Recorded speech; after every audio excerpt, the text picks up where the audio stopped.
Hi everyone, it's Carly Moore with Remax.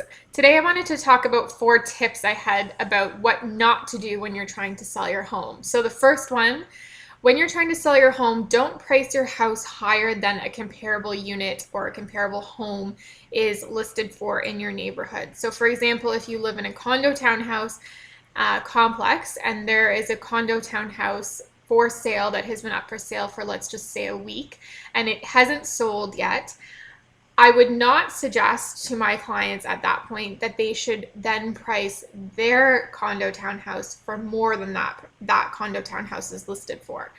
If the quality of the townhouses are similar, they've been kept both in good condition, then I don't see why somebody would list their townhouse for more than the first one is listed for when clearly the first one hasn't sold. I mean, you need to compare apples to apples in this case. So if your house is much nicer than the other one, then yes, I understand listing it for more. But people that list it for more just for the sake of it, when another one clearly hasn't sold yet, it just doesn't make sense to me.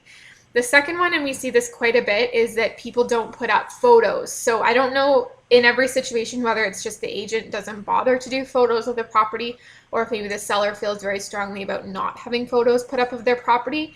Either way, it is a disadvantage to you. A lot of people will not even view a property if there are no photos. People are visual. They want to know what the house looks like before they actually go there. So if you don't have any photos, and at the very least, if you don't even have a good description of the property, people aren't going to come see it. They're not even going to come in through the front door. So you need to at least have some photos, at least an exterior photo of the property at the very, very least.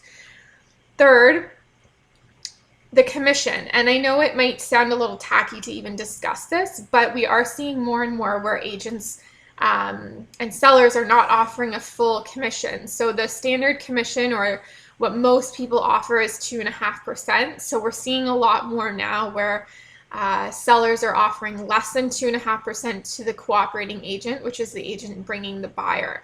If that is the case, and there's another property in the area that is offering a full 2.5% commission, and your property is offering less than 2.5%, which one do you think that real estate agents are going to show their clients? It's bad to say it, but it does happen. So you need to incentivize agents to bring their buyers to see your property. And by offering 2.5%, and sometimes we're seeing, a flat fee of $2,000 or something like that, it's not incentivizing to somebody when they could show their client another property that's very similar and sometimes in better condition and receive a full commission. So definitely, I know sometimes money is tight and I understand that, but I think you really have to think about how people are motivated, and offering a full commission is definitely an important thing in my opinion. Lastly, being difficult doing showings. So if you have your house on the market, you have to understand that people are going to call and request showings at random times in the day. Generally 9 p.m. is kind of the cutoff, and 9 a.m. is the earliest that people would come. But it is totally normal for somebody to come outside of your house and call the office to book an appointment for that very second. And if you're inside the house having your dinner, it is very inconvenient, and I understand that, and most people would understand and would try to rebook.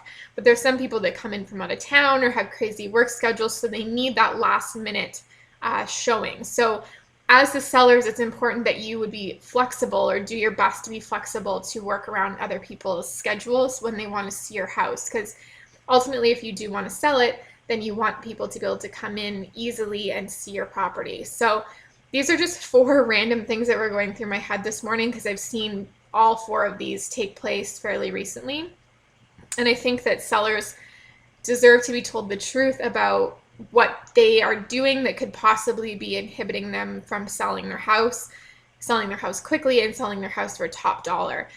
Any questions, comments, concerns, feel free to always give me a call or email me at Carly, Karly, at carlymoore, moore.ca. Take care, guys.